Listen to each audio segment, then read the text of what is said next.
Hello and welcome to another edition of The Last Review. This is your host, Sergey Fenswick, not my real name, and in this episode we're going to examine how the independent news powerhouse Breaking Points may have reached its turning point. Did it lose a little bit on its fastball? Can it still be trusted? Let's take a look.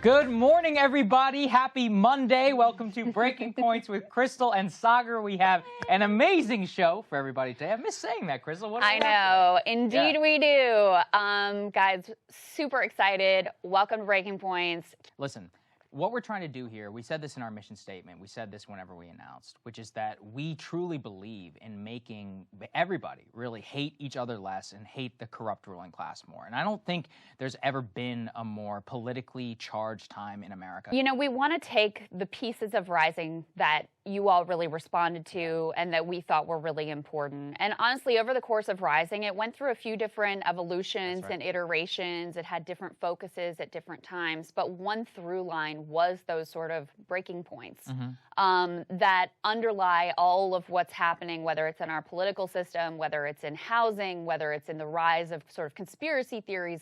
All of these things are happening underneath the surface, and no one's, you know that that's going on, and yet no one is speaking to them in the media. Featuring viewpoints from both the populist right and the populist left, The Hills Rising became so popular that its two-star anchors, Crystal Ball and Sagar Enjeti, broke free and started their own independent show. YouTube and Spotify finally had a flagship show that Gen Z, Millennials, and Gen X could all count on to not be censored or corrupted by its sponsors. With its slick production quality and poised hosts, the show exuded professionalism and felt like a real game changer. The culture had been clamoring for it. It was the next evolution of news, perhaps. Up until then, YouTube news shows like The Young Turks and The Hills Rising proved that there was a strong audience for an alternative to mainstream media. 2016 seen an enormous boost for The Young Turks, and 2020 providing a boost in legitimacy for Rising. These shows had a new take on the news. The news anchors were straight talkers, honest about their own biases, and there was a heavy focus on populist political candidates. There was and is a market for propping up genuine alternative or populist candidates. Breaking Points, with their earned popularity, consistency, and professionalism, was poised to take on the 2024 cycle just like their predecessors. And then this happened. Or anti-vax advocacy, which has been a central part of what you've been up to for the past number of years.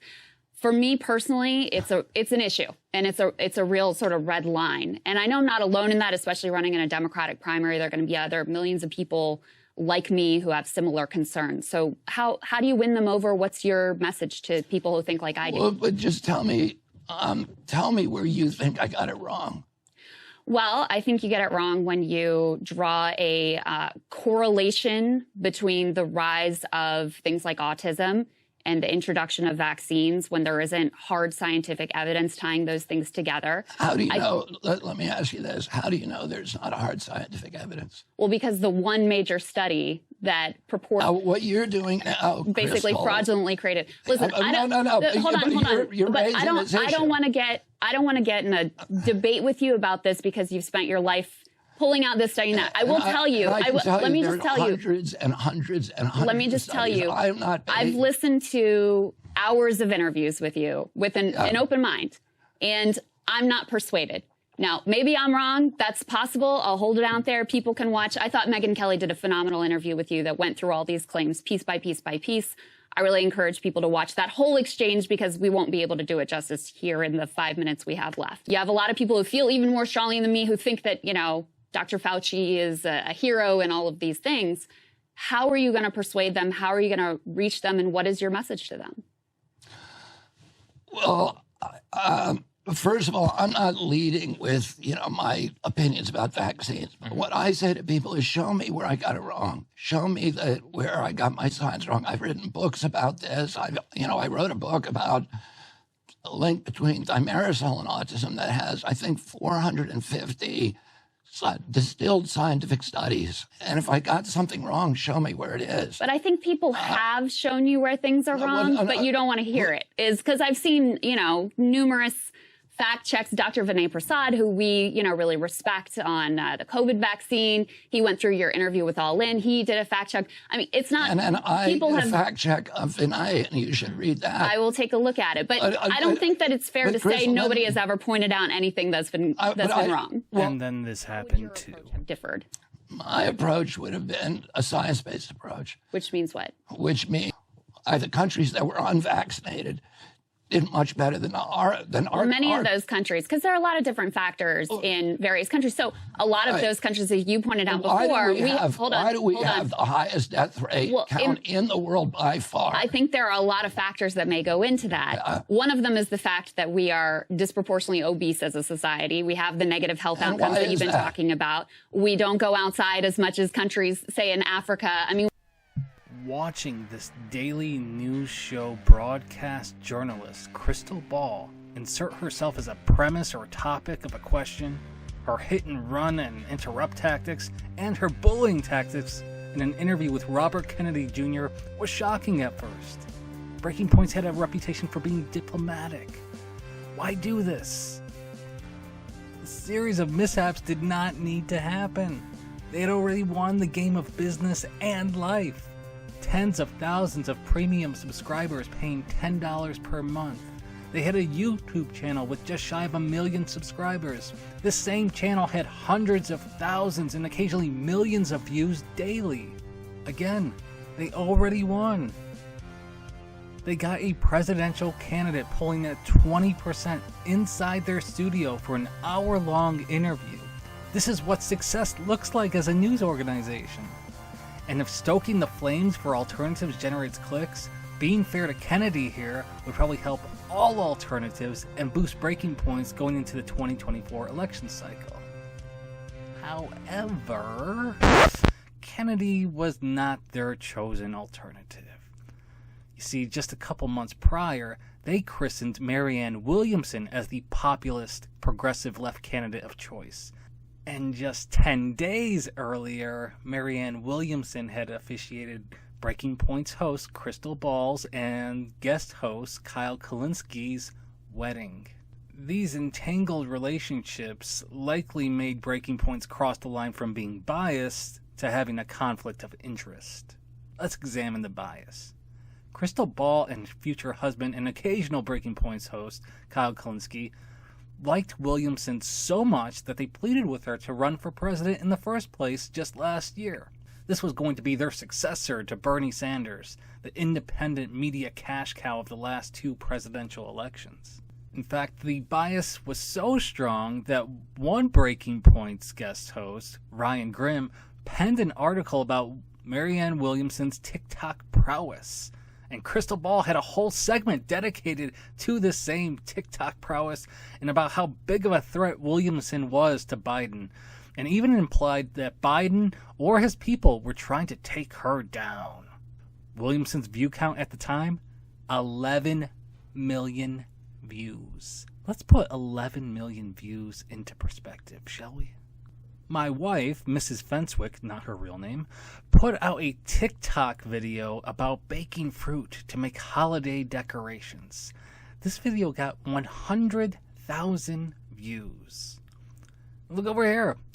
There's a video of a random old overweight teacher dancing in front of a class.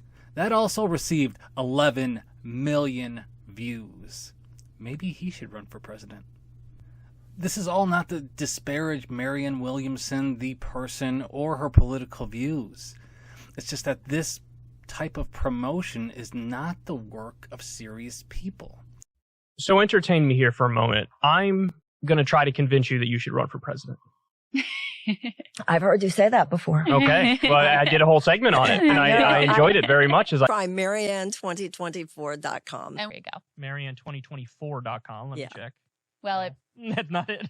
Well, it's not oh, yet. you didn't type it in yet. You didn't type it in right. Well, it's not live yet.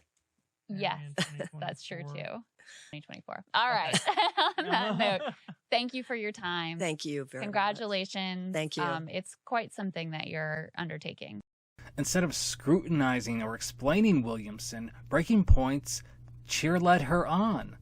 They complimented her in their interviews with her and forgave her of any mistakes or flubs. And by contrast, and through conflict of interest, they went after Williamson's presidential opponent, Kennedy, with prejudice and tried to taint his answers before they were even given. I do say they, but the Kennedy interview/debate was more of a one-person hit job done by Crystal rather than the whole team.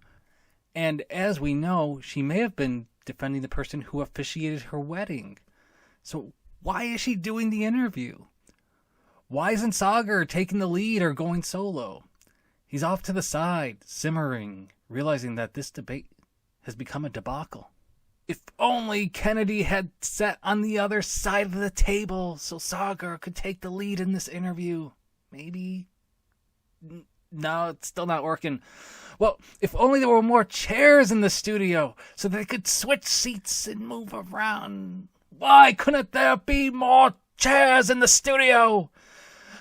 Please donate and subscribe to their premium website and get Breaking Point's more chairs. But other than crowdfunding for a chair with wheels so Kennedy could roll over to the other side to talk to Sagar, there were still so many alternatives for different interviewers or a fairer format. As much as this was a disappointing turning point for the news organization, the signs of the slightest decline had been popping up. They promote themselves as the answer to corporate media, the mainstream media. And in their effort to become the new mainstream, they've gradually compromised themselves enough to become a lot like the old mainstream. First, they've been playing it a lot safer as of late. It's better than causing harm and being wrong, right?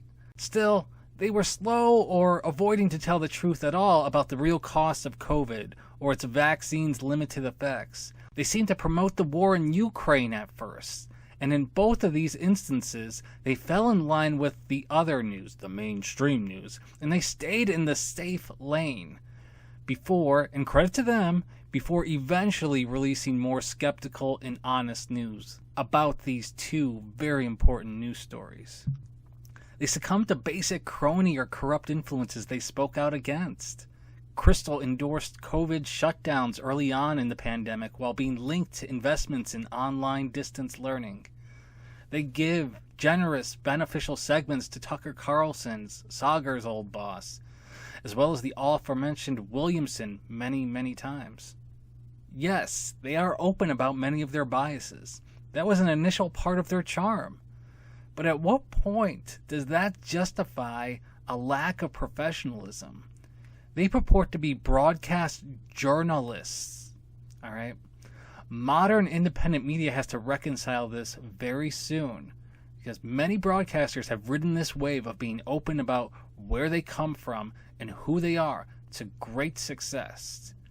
And an honest reporter is important, but an honest story, honest reporting is even more important. The news and facts of a story should be captured with a photographer's precision, not an impressionist painter's whimsical paintbrush. If they want to be taken seriously, news hosts today may need to color the news in their image a little bit less. Interviews with different presidential candidates should take on similar tones rather than being extremely different and prejudiced. This generation craves honesty, but it needs honest stories just as much as it needs honest reporters. Otherwise, we may look at more incidents like we saw with Breaking Points. The recent plight of this show is a cautionary tale. I am not saying they don't produce quality content. They do.